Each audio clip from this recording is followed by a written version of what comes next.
The Centers for Disease Control and Prevention will be in San Diego Wednesday, discussing how the virus spread to Maricopa County in Arizona. They'll be presenting their findings at the 2017 ID Week conference.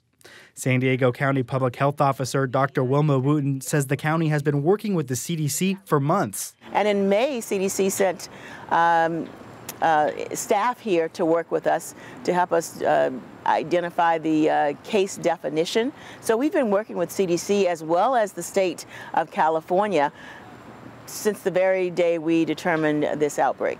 While more hand-washing stations are being set up around the county, Dr. Wooten says one of the main ways to protect yourself is with soap and water. But not everything works. These products are particularly alcohol-based. What you need to be effective against hepatitis A as well as norovirus is a non-alcohol-based hand sanitizer.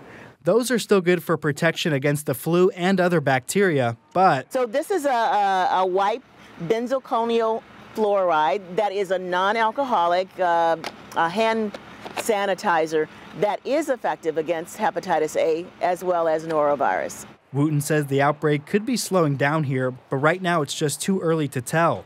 She says there are still plenty of vaccines available, though. Matt Hoffman, KPBS News.